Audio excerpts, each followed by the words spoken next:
All right, hey y'all, it's Miss Summers with your notes today. Today is September 10th, 2020, and today we are talking about the sun. So our objective is we want to know how the sun makes life on Earth possible. So to do that, we are going to start at the sun itself. We're going to look at the processes that happen there and then move our way towards Earth. All right? So before we begin anything, I want to just take a moment and draw your attention to these diagrams and pictures that I have on the screen. All right, when I was making this PowerPoint several years ago, I was like, I was thinking about the sun. I was thinking about how important it is and like how long people have realized that the sun is important. And then I started thinking about the different ways that people have represented the sun. So we have a bunch of different cultural icons, deities from different places and times throughout human history. So we have like Ra, who's from ancient Egypt, and we have Apollo and Helios, which are the Greek and Roman. This is Central American, I believe, like Aztec or Mayan. I'm not 1,000% sure. And then we have a Norse, like a Northern European, Norwegian, Scandinavian representation, and then a East Asian, Japanese deity who represents the sun. All these images are things that people hundreds and thousands of years ago made to express how important the sun was to them. And when I do this presentation in class, my first question, besides who are all these, what are these pictures of, I ask, why did all these places, these cultures, these groups of people, okay, obviously people in Japan weren't talking to people in ancient Egypt, and obviously people in ancient Egypt weren't talking to people in Scandinavia and people, all these people came to the same conclusion at different times and places that the sun was really important. In fact, it was so important, they were like, hey, we should make like a deity for this. The sun was so important, they revered it as something holy. All right? And most students, when I ask that question, they're like, oh, they realize the sun was important. And it is. The sun in these cultures were givers of life and light, and, it protected you from the scary things of night. But we are going to look at, why is the sun the giver of life? Why do we need the sun in order to stay alive here on Earth? Okay? So the sun's important. Yay. You learned some stuff. All right. So let's start off with what the sun is exactly. So we're going to start there. The sun is the closest star to our planet. And you might be like, why does it look so different than other stars that I see at night? Is because the sun is closer. On average, it's 93 million miles away. And again, why is it an average? Because of Kepler's first law. Planets orbit the sun in ellipses. So sometimes we're closer, like at perihelion, and sometimes we're further away, like at aphelion. Okay? The sun is mostly made out of hydrogen and helium. All right, I don't need you to memorize these numbers per se. That's not important to me. Just know it's mostly hydrogen and secondly helium. And again, that makes sense. Quick review on nebular theory. Remember, nebular theory explains how solar systems and stars form, how they start in those big swirling, rotating globs of hydrogen gas, a nebula, all right? So, the sun, okay, remember all those cultures were like, the sun's important. It is, because it's a source of energy for all life on Earth. There are some life forms that live at like the bottom of the ocean that don't need the sun. They get their energy in another way. But let's just pretend we're talking about life on land. All life on land, including you and I, require the sun for our energy. Okay? So the first question we're going to answer, where does the energy come from? Energy from the sun comes from this process called nuclear fusion. Nuclear fusion is a super powerful process that produces a massive amount of energy. Imagine like every atomic bomb and every nuclear power plant on Earth. Imagine all those together. That's just a fraction of what the sun can produce in an instant. All right. So I added this picture. This picture is a nice little visual for fusion. And I asked kids, what does fusion mean? Oh, fusion has something to do with being together. And that's exactly what it is. So remember a couple slides ago, we said that the sun is mostly made out of hydrogen and then it has helium. That's because of fusion. Fusion takes two hydrogens, which are these two little things over here on the left-hand side. Because the sun is so big, there's so much gravity, these hydrogens, even though they don't normally like being together, they like to repel one another, they are forced together. They get smushed together, and you end up with a bigger atom of helium. All right, so two little baby hydrogens make a big helium. During this process, though, some of that mass turns into energy. You might have heard of this equation E equals mc squared that Albert Einstein came up with. This is saying that the energy of something is equal to the amount of mass times the speed of light squared. And the speed of light is a super big number. So even though these hydrogens are really tiny, they have a little itty bitty mass, when they fuse, they can form a lot of energy. And that energy on the sun is in the form of light and heat. All right, so this light and heat is going to travel from the center of the sun, where fusion takes place. All right, and it travels out in waves. And we call them electromagnetic waves. That's just a fancy way to say light. And we are mostly concerned about these three types of light here. Visible light, which is the stuff we can see like the rainbow, like Roy G. Biv. Infrared, which is what we feel is heat. Okay, so imagine like if you work in a restaurant, or like you've seen like in a restaurant where they have like the food under the red lights, that's infrared, that keeps it warm. And then ultraviolet light, which is like the black light. Okay? So, how does that energy get here? So, fusion happens in the sun, these waves get emitted, and they travel by radiation. All I need you to know is that radiation is the movement of heat and energy through space. So, there's not like air or water moving that energy, it's just traveling in a wave. Whee!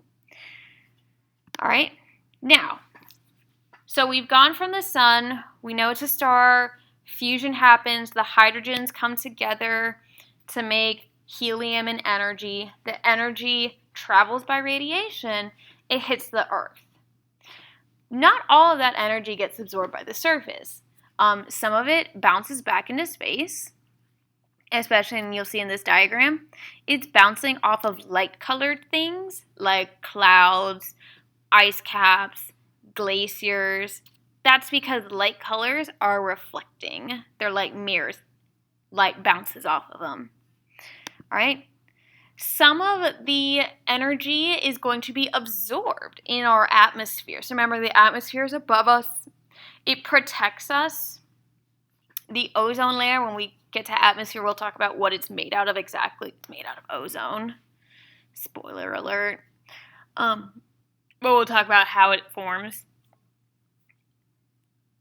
Some of those waves get caught there and they get absorbed, which is helpful because, like, obviously we don't want a lot of UV rays because that's not healthy for living things, because it causes mutations. And then the rest gets to the surface. So again, our question from the beginning was, how does the sun make life on Earth possible? So it's made this energy by fusion. The energy travels by radiation. Some of the energy bounces back, some of it gets absorbed.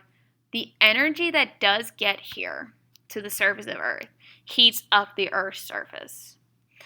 And we live in what's called the habitable zone. It's also called the Goldilocks zone. So we're just the right distance from the sun where it's warm enough that ice melts so it can be a liquid, but it doesn't get so hot that the water evaporates into a gas. So that's why we have oceans, okay? If we were really close to the sun like Mercury is, that's too hot. All your oceans are going to boil away. That would be bad.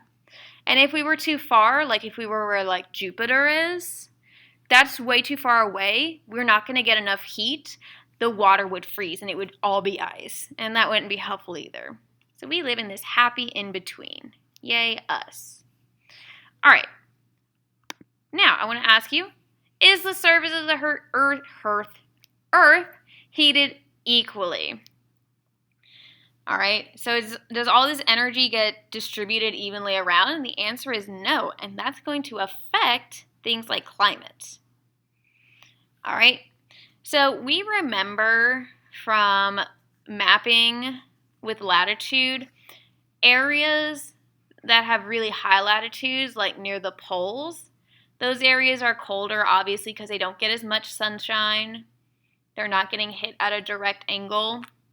And like places near the equator get more because they're always facing the sun. All right. But even in areas, you can have different materials that affect how sunlight is absorbed and how the earth is heated. So we have this thing called differential heating, which is what your assignment is about today. Water heats up and cools down more slowly than solids. So if we can imagine being here at this pretty beach, let's just all take an imaginary field trip.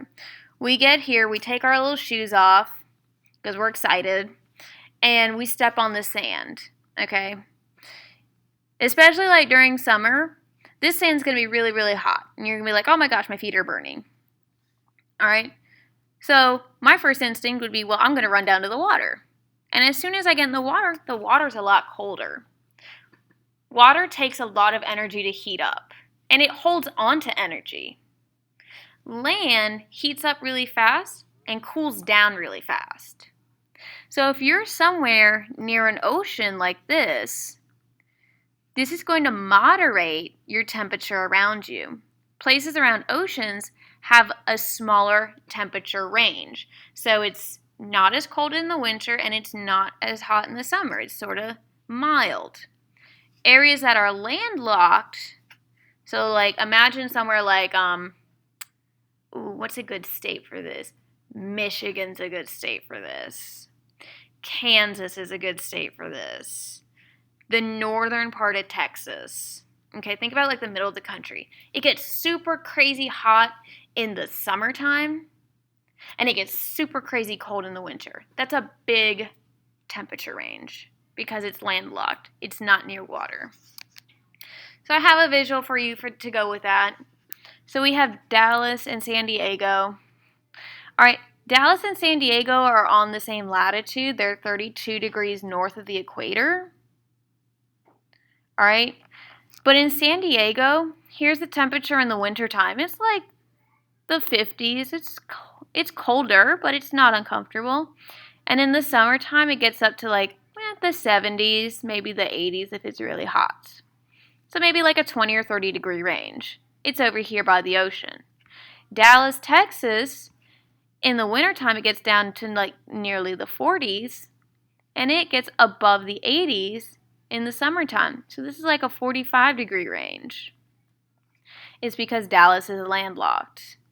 If we were over here on the coast, like near Houston, my temperature range would be smaller because water heats up and cools down more slowly. All right, so the sun affects our temperature. We probably already knew that. You could probably ask a kindergartner that, and they would be like, the sun keeps us warm. That's good, but that's not the only reason it's important. The sun provides energy for life to exist.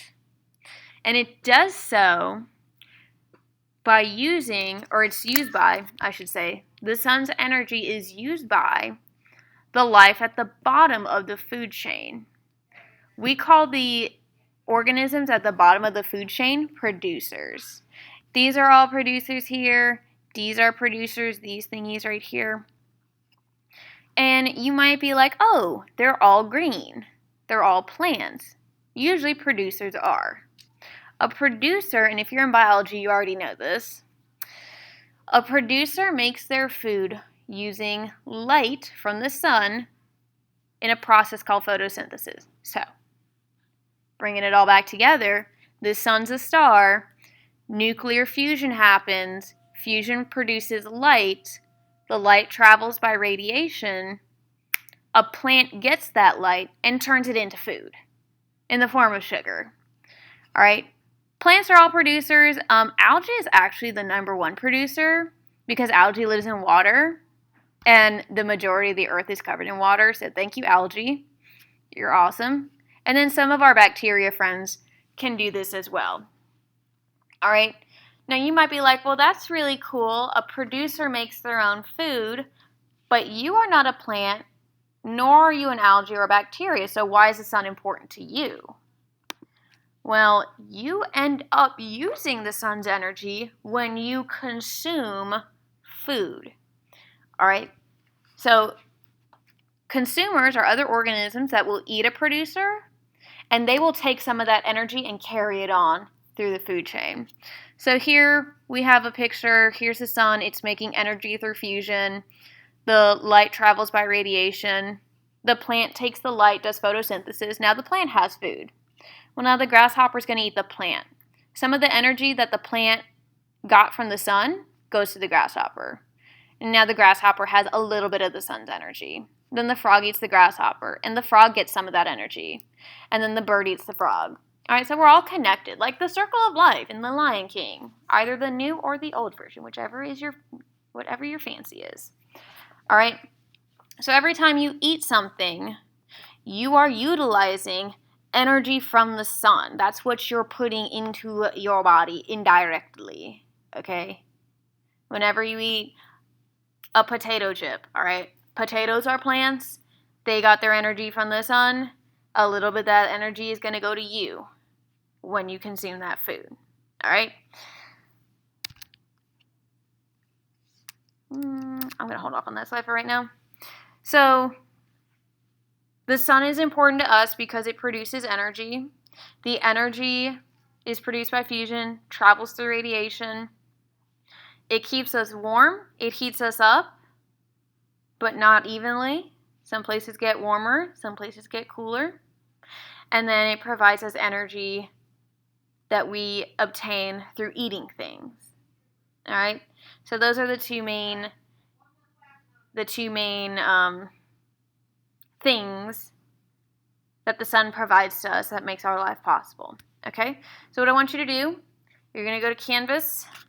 You have, I believe there's a takeaway discussion where you're just going to add what you took away from this, what were the big points that you thought were important, what do you still have question-wise, and then you have an assignment, a heating assignment, that's going to look at differential heating with land and water. Okay?